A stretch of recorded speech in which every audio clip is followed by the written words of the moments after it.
So welcome everyone. I'd like to welcome you all to the town hall for our very first preseason adventure event being held at the Whitewater Center in Charlotte, North Carolina this Saturday, November 18th. Certainly looking forward to seeing a lot of our folks again. It's been a while since we were all together, and I just wanted to start with a few comments about kind of what led us to this type of event and some contextuals about what we're about to get into. Season 8 for North Carolina is an opportunity for us to kickstart our adventure program. The season theme is actually choose your own adventure. And so what you're going to hear tonight and see on Saturday is the result of a lot of hard work by our adventure committee to put together a pretty good preseason riding opportunity to bring folks together and have some fun. We, by design, have kept it fairly simple. I think it's going to be a good activity for everyone, but we were very conscious that for a first-time event of its kind, and certainly early in the preseason, we want everyone not just to have fun, but to be safe doing any activities. And so I'd ask everyone here not to what I call fight the program too much. We will certainly learn a lot by doing this one and another one in Browns Creek. If you have ideas and comments, we certainly would like to hear them. But don't, like I said, challenge the format too much. We just want to keep it simple so everyone has a good time. We certainly, for some of those new riders showing up, want to make sure they have a great time and want to stick with your teams. One more contextual for everyone in terms of the venue. This is a little different for us in two aspects. One, a little less scripted of an event than you're used to when you come to a league event. I'm thinking primarily our event and race weekends where there is a schedule and everyone follows the schedule. This one is a little bit looser, a lot of opportunity for you, talking to the head coaches there and the coaches, to take your teams across these activities as you see fit for the day. So again, a little less structure, and then it's a very public venue. It's all types of awesome. The Whitewater Center has been very good to this league in terms of accommodating some of our requests. So I'd ask everyone just be respectful of the venue like we always are, but also just recognize we'll probably have a lot of non-league participants or non-league people in and around our activities. So just be sensitive to that. Okay, so format for tonight, I don't think we'll spend a whole lot of time, maybe 30 minutes or so, but certainly want to get your questions answered. We've broken this into basically two sections, and you will hear from a lot of the league staff that have helped put this together, and we'll run it this weekend. We'll start with what I call arrival, what to expect when you show up. And then the second part will be the activities, what to expect in terms of the riding or the adventure zone we've set up, or some of the other special things we've got set up for the day. Certainly, as we go along, after each section, we can pause and take questions. Put some questions in the chat. Shell and I will do our best to keep track of those and make sure we have those questions answered. But we will stop at the end of the town hall and leave time for questions. So no one should leave here having a question unanswered, or if we can provide the answer, we will get that to you within 24 hours or so. And much like has become tradition with North Carolina League town halls, the first student athlete to ask a question will get a prize. And because it is a season of choosing your own adventure, you get to choose your prize. So I either have a North Carolina sticker pack for you, I have a selection of North Carolina hats for you. You can pick up this Saturday, or a North Carolina fender, which blends in almost perfectly with my background. And I'm not even sure anyone can see it, but trust me, it is a North Carolina colored fender for your bike. So again, first student athlete to ask a question tonight, please identify yourself as a student athlete. You get to pick one of those three prizes, and I'll deliver it to you this weekend. All right, let me share my screen real quick. We'll get started by showing you where to find some of this information. What I'm going to do is I'm going to go to our website, and folks can follow along if they'd like to do that. From our website, to find the information, come to the What's Happening tab, scroll down to Event Schedule, click on that, and then scroll down. You'll see all of our preseason events listed. Come on down to Adventure Event number 1, then click on that flyer link. And most of the information you need for your day with us at the Whitewater Center is in this flyer. And I recommend, if you haven't already, go ahead and pull that up on your computer, and you can follow along with some of the presentation tonight. One link I will point to, because we're about to talk about it, in several places in the schedule and down below too, you'll find links to the venue map. I think you may find helpful as we talk about what's going on at the center. We will walk you through that and get you oriented to one coming in and where you're going when you come there. So with that, Shell, are you ready to kick us off on expectations on arrival? Yes. Okay, over to you. So when you arrive, first thing you're coming across is the parking attendant. There's a gate that you'll stop at. There is a parking fee for the Whitewater Center. The fee is $12 for standard vehicles, 25 for oversized vehicles, and there is also an option to buy an annual pass, which is $40. If you plan on attending this event and our end of the season festival, for a lot of folks, that annual pass is going to be your best option. So that'll save you quite a bit. And then once you've got that pass, make sure you hold on to it for the weekend. If you let them know you're with North Carolina NICA, you can use that for re-entry from Friday through Sunday. So you don't have to pay again if you're coming back in any of those days. Then once you're past the parking gate, when you pull into the parking lot, if you are camping, you're going to want to hang a left, and you're going to basically follow that gravel road as far as you can down to the very end. There's going to be a field. That's where we're going to be set up parking. I will be there by Friday afternoon, and should be in the parking or the camping area. Then you can check in with me for camping. If you are not camping and you're showing up on Saturday for the event in the morning, the closest parking, you're gonna hang a right or anywhere in that parking lot you want to park. But for the event, you're gonna go to the far right of the parking lot, to the right of the building, and there's a paved walkway that goes straight down to where you're gonna be going to check in.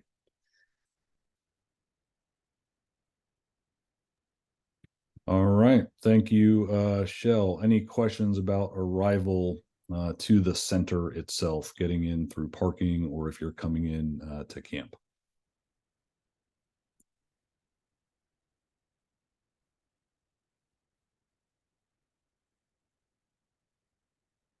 And we've got some questions about parking, it looks like. So what we are briefing you on is the approved league parking rate for this weekend. They did just raise the rates.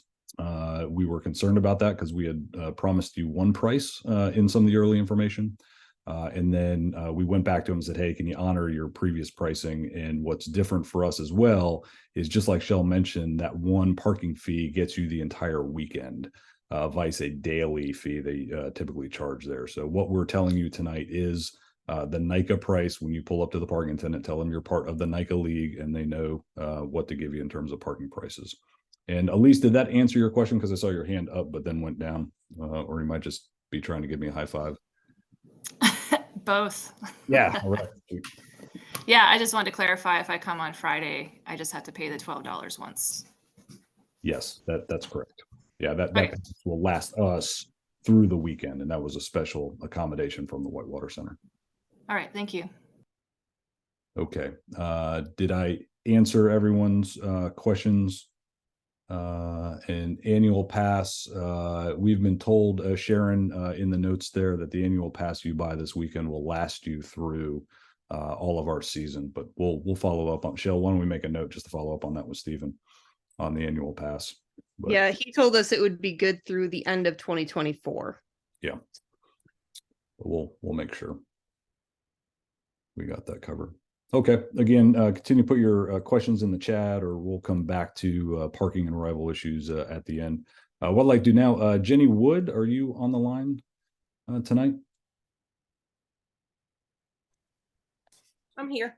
Okay. Hey, everyone. Jenny Wood, one of our volunteer coordinators. You are going to see Jenny when you get to that table in the check-in area. So, Jenny, why don't you walk everyone through what to expect when they come say hi to you Saturday morning? When you come in, you will need the head coach to come in and get their packet.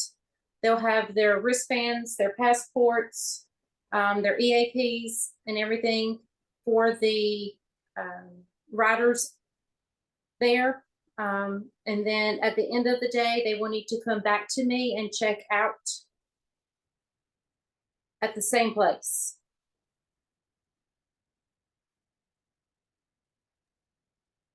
And Jenny, you are going to be located right here in this big drop pavilion area that I'm circling on the map. Just for everyone's awareness, that's where to come. First thing Saturday morning. And you're open for business at 9, Jenny? Yes. All right. Okay. So please put your questions in the chat about check-in. We'll come back to that. Let me transition now. Golden Moore, I see you on the line. Would you like to describe, please, Adventure Passport and what folks expect in terms of getting their Adventure Passports for their student athletes? All right. So yes, they will be picking up their Adventure Passports when they register. Unless I guess they've been at a grit event. I assume some of the shell they've been given out there. Yeah, Is that correct? if they attended a preseason grit event or the Mhm. regionals in Maryland, they already received one, but everyone else will get Yeah. them at the event this weekend. Yeah. All right. And then we created the Adventure Passport as a way to engage kids who basically are looking for other activities and ideas outside of just practices where you're training for racing. The passport is small enough that it's very packable. They can take it with them, and it's just filled with all kinds of different activities that really can enhance a practice. There's activities for kids to be able to do on their own. There are just a variety of activities for them to do. Do we have a copy of it to share? Do we want to go through that, or? Yep, there's actually a digital copy linked in the event flyer. Okay, so they can open it up and they can take a look at the different missions. Okay, awesome. There are passport activities that would match really well with the activities with the Adventure Day. And we pulled some of those out, and those are linked. We've got activity 2 where they can work on their navigation and do some route finding at the Adventure Center. Follow a map using Google Maps or MTV Project. They can also work on activity 13 and work on learning how to use a chain breaker with our representative from Trek. Is it Conti's Bike Shop? Is that it? That's going to be there teaching the kids how to do that. And then also, I think that goes along with activity 14 too. And I think we also picked out activity 18 would be another one. But these missions that they can accomplish in their passports, since they're going to be there at an adventure event, they can come and they can get it stamped that they have accomplished that skill or finished that activity. And I think you can see, if you look at it, there's a date and then also a place for the coach's signature too. And so the kids can kind of go through these different missions during the year and accomplish as many of these as they can. And there will be some prizes at the end of the year for kids who are able to get as many as they can. Shell, can you explain the prize structure a little bit, or do you want to get into that right now? Sure. So once they accomplish any of the activities, they can go get it stamped at the event this weekend. Jenny will have the stamps to stamp any completed activities at that Big Drop Pavilion. So they can get pages stamped this weekend. And then throughout the season, any additional activities that they complete, they can bring to the adventure area at any event weekend to get it stamped. And any student athlete who completes the entire passport by the end of the season will get a custom adventure season water bottle. So yeah, and definitely bragging rights too. Yeah. And Golden, we do have a question from Sydney about maybe going over those list of activities you're recommending folks accomplish at the center. And I'll give you a couple minutes to think about that, or if they could find that information somewhere. Okay. That would be great. But I have an alert, everyone alert. We have a student athlete question in the chat. Will, thank you for your question. If you can put in the chat what team you're from, appreciate that. But Will is asking, would like to know how many miles of trail they'll get to ride. And that's what's pretty cool about an adventure event. That's a good question for your coach and a conversation to have with your coach. We're providing a trail riding opportunity, but we're not specifying how many miles you will ride at the league level. That is a team level discussion and planning activity in terms of how many miles will be ridden that day. So recommend you start talking to your coaches. How many miles do you want to ride, or what do you want to check out of the center? We've got tons of trails out there to go check out. And when we talk a little later in the brief, there are certain trails we will tell folks not to go down because they're a little too spicy for us this early in the preseason. So Will, I hope that answered your question. So if you can put in the chat again what team you're from and which prize you would like, sticker pack, hat, or fender, you get your selection on that. And then Golden, before come back to you, can any registered coach sign off on those activities in the passport?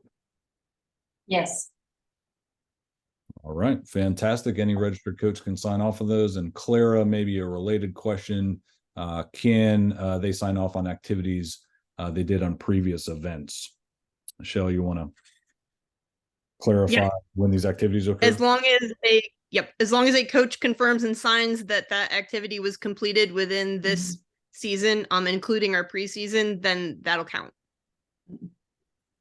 And to address Sydney's question in the chat, just so everybody knows, the activities that we're recommending for Whitewater Center, and it's not limited to those, but the ones that we are helping to facilitate are linked in the event flyer, just above the link for the entire passport underneath the adventure logo. All right. Thank you. And a couple more questions. Let's make sure we've covered all of them. Matt Hartman, a good question. Let me go back to the map just in terms of not any allocated space in the area the league will be set up to do its activities for team areas. And if you're thinking about bringing a tent, we don't have that structured into the main adventure center or Whitewater Center area. But if you want to set something up down in camping, we're going to have plenty of spots for you. So if you want to establish a base camp down the camping area, that won't be a problem. That is a league area down here. So for any team that wants to set up some tents, feel free to use the camping area for the day, or if you're already there for camping, it's fine. Does that answer it well enough, Matt? Okay. Let's see. Let me come back. Travis Zarin's to Caden Zarin's question. I'll get that in a minute. Let's get to the Golden. Anything else on passport? I mean, it's something that we just need to get into the students' hands so they can take a look at it and start picking out the things that they want to do and have the coaches look at it. We're pretty excited about it. I think they're going to have a lot of fun.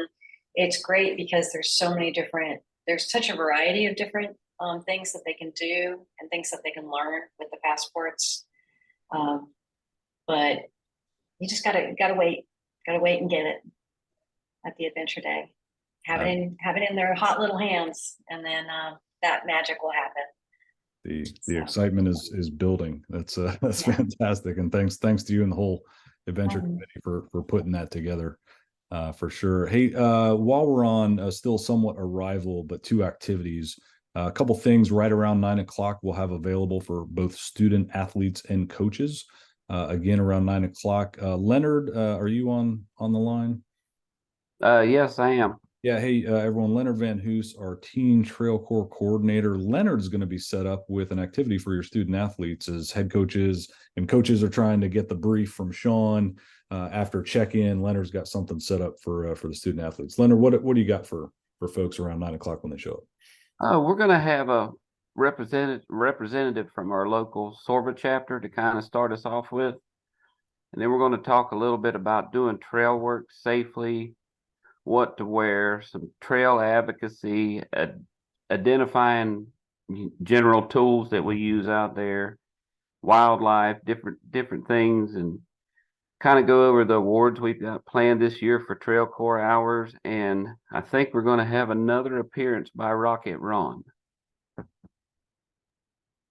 That's worth the price of admission right there, folks. If you have not seen Rocket Ron and his necessaries, well, you're just missing out, quite honestly. So we might not get anyone to check in. They'll all be over watching the Teen Trail Corps presentation, Leonard. On the map, do I have this correct, Leonard? We're going to put you pretty close to the check-in area over here for your Trail Corps presentation. Yes, near I think they call it the lower dam or something. Yeah. Yeah, so folks, as you're coming in, and again, here's Jenny and check-in and Golden giving adventure passport. You can send your student athletes over here to see Leonard and Rocket Ron around 9 o'clock for that Teen Trail Corps presentation. So anything else on that, Leonard? No, see you all Saturday. All right, I'm looking forward to that. About the same time, I believe we've got Andrew from Conti Bike Shop on the line. Andrew, are you on the line? Yeah, hey everyone. I'm here from Conti's Bikes, and I'll be doing some fitting and suspension clinics. Around that same time, ideally we'd love to have some coaches, parents too. I'd love to empower you guys so that you can go back to your team and offer them some better fit advice on their bikes. Or, basically fitting comes down to control, and control inspires confidence. And that's what you need when you're racing. So I think we said at 9 o'clock, I'll be doing a fit demo clinic kind of. Love to have everyone join, and someone will get a bike fit if they allow me to demonstrate on them, whether it's a student or hopefully a coach. And then throughout the day, I'll be offering clinics on fitting, suspension, or anything else I can help with.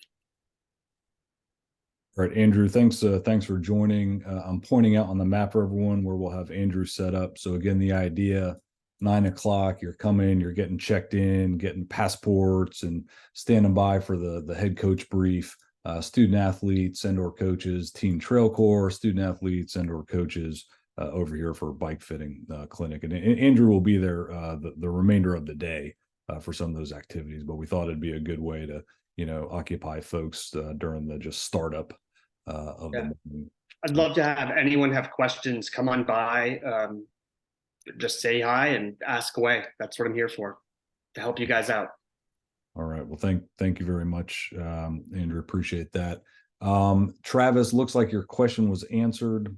With 30 activities, you can also pick a prize as our second question asker student athlete. Will has already grabbed the fender, so put in the chat there whether you want the hat or the sticker pack, and that will be yours. But thanks for asking a question. Looking forward to seeing you this weekend. Okay, before we transition into the main activities, any questions about arrival and what to expect in between that 9 o'clock to 10 o'clock hour as you're getting there? And again, we can always come back to that. Okay, well, about 9:30 on the schedule, we're going to have head coaches and folks responsible for leading their teams through the afternoon activities come see Sean. Sean, I think you'll also be same place around the check-in area for your coach brief around 9:30. Yes, that red square, I guess, is denoting where we will be meeting at. All right, so 9:30. Sean, why don't you take away and talk about what you'll cover? So, yeah, 9:30, we're specifically gearing this towards any head coach. So all head coaches are required to be there, as well as strongly suggest that all ride leaders be there. And this is going to go over a lot of sort of how the day is going to go and things that they need to be aware of as far as riding is concerned, and any other questions that they might have. That would be the perfect venue for them to ask and have answered before we break for the day.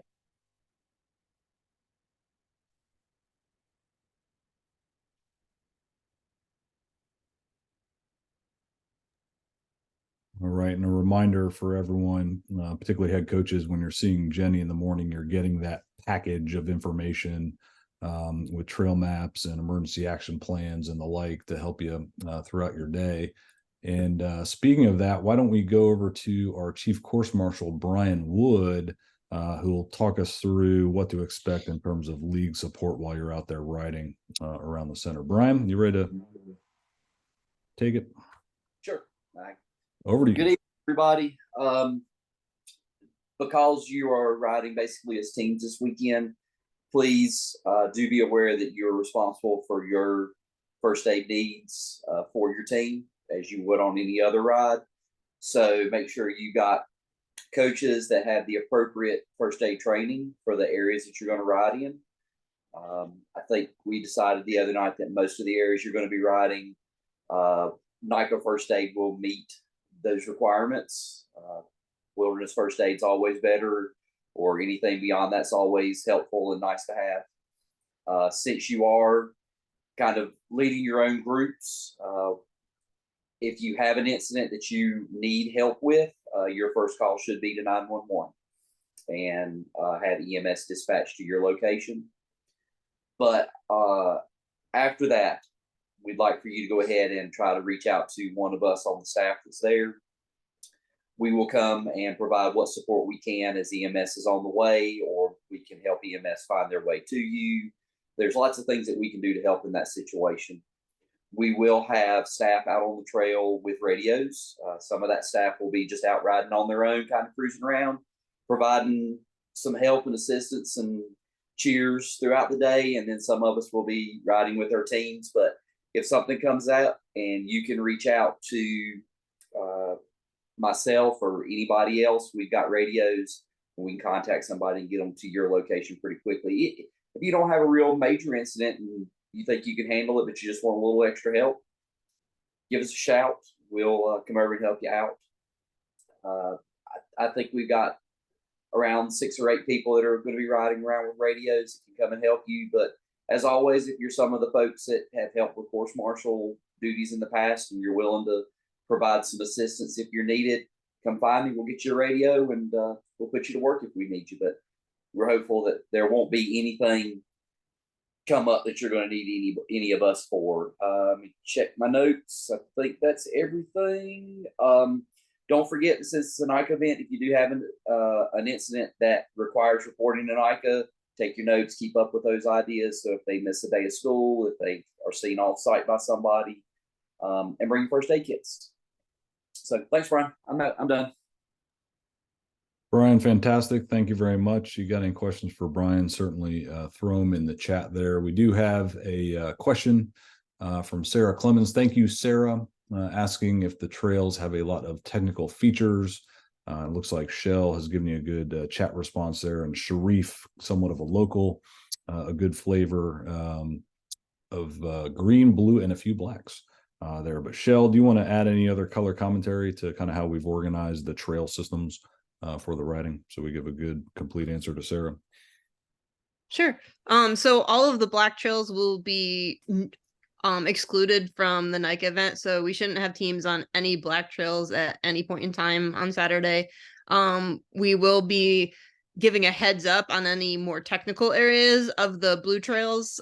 So if it's something that really warrants stopping and taking a look before anybody rides it, it will have a dismount and evaluate sign. And if it's just something that we want coaches to have a heads up, if you've got some less experienced riders with you that should really take a look at something anymore, like very challenging at all, there'll definitely be a caution sign to give you a heads up that there's something ahead that you might want to take a look at. But if it's a little more intense, that even your experienced riders may want to get a look, it'll have the dismount and evaluate so that you know what's coming.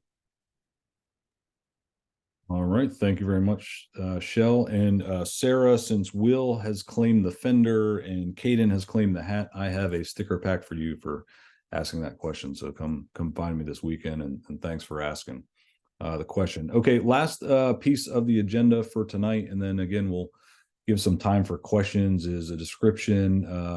Golden, if you want to just go over some of the adventure activities one more time, let folks know what they can do in the passport or some of the infield things we have set up. Yeah, so if you want to go back to the map, that area that is going to be in between where the bike shop is set up and Team Trail Course, so that area that's part of the dam, we'll have some different activities set up for people to just drop in and do when they want to take a break from riding the trails. So they're not going to be like scheduled times or signups or anything like that. We do expect that there should be a coach around, kind of keeping an eye or keeping track of your riders and where they're at.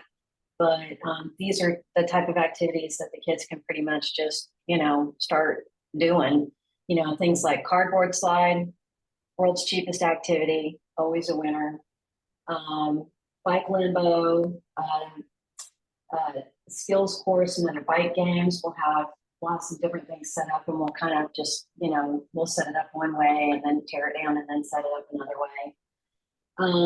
We also, originally I was setting up a bunny hop contest. We have something that we built for our team to do a bunny hop contest in a safe manner. And that kind of morphed into something that we found called the Ninja Garage Bunny.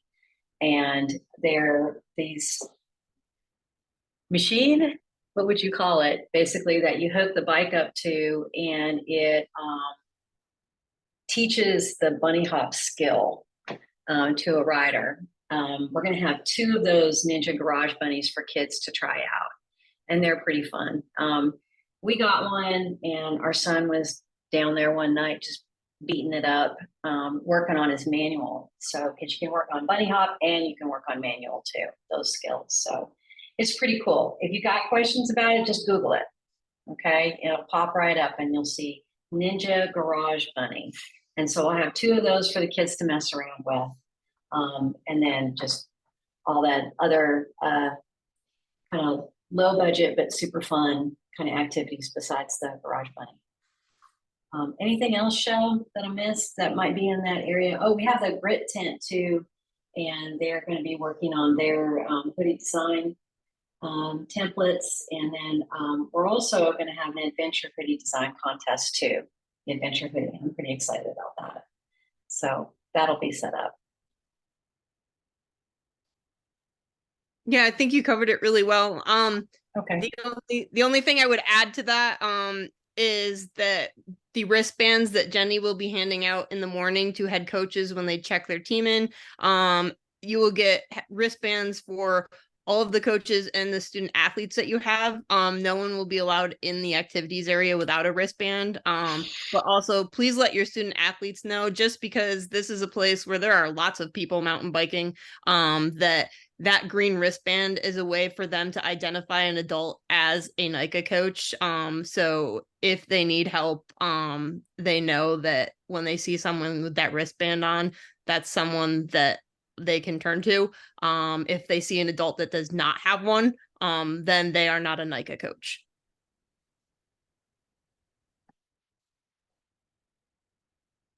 Okay, and then we plan on shutting down our activities about 5 p.m. On Saturday. Certainly, you are welcome to stay and enjoy the center activities. I'm told ice skating is a thing this weekend. If you want to find me, it won't be at the ice skating rink, just not my cup of tea, so to speak.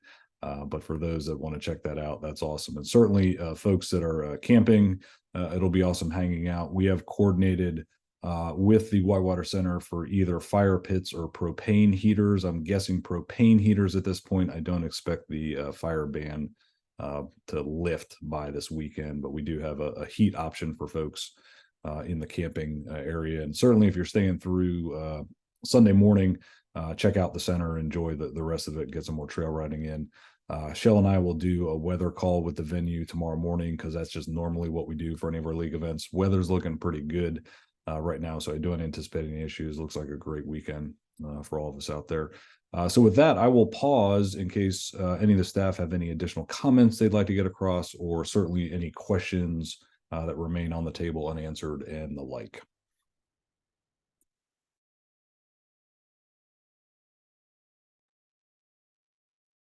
I think one of the things that came up in the chat that needs to be said is for coaches to plan on the ability to cover wherever their students might be wanting to go. So the student athletes need to have coaches kind of present for supervision as well as just oversight at any activity, regardless of whether it is on the trail or in the adventure area. And that everything else at the Whitewater Center is not a part of our event. So if people want to go kayaking or swimming or anything like that, then that becomes them doing something outside of our event. All right, thanks, Sean. Oh, Elise has a hand up again. Another high five. Yes, high five, Elise.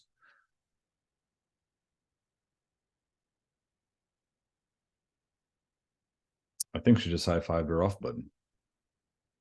Elise, do you still have a question? Sorry. Oh, that's fine. I'm so good at this Zoom stuff. So the league bonfire, that is Friday night? The propane heater or fire pit, yes, will be there Friday night as well. Okay. Yep. I will have hot chocolate on Saturday night for everybody, not just for myself. I'm not telling you guys that I will have hot chocolate that you can't have, but I will bring hot chocolate for anyone that wants to be my friend. So. Shell remembering the inclusivity core value of NICA. Thank you, Shell, for sharing with others. Sharing does mean caring, I've heard. Any other questions from Matt Hartman has a question. Matt? Correct. No league provided food for the event. So check out the Whitewater Center restaurants or pack your lunch in, so to speak, for that.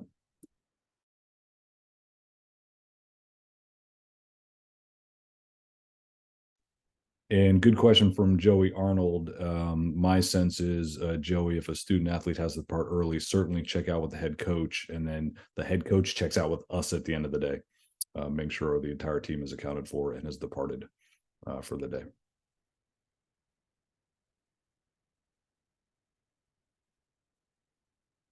That was a good question. Thank you.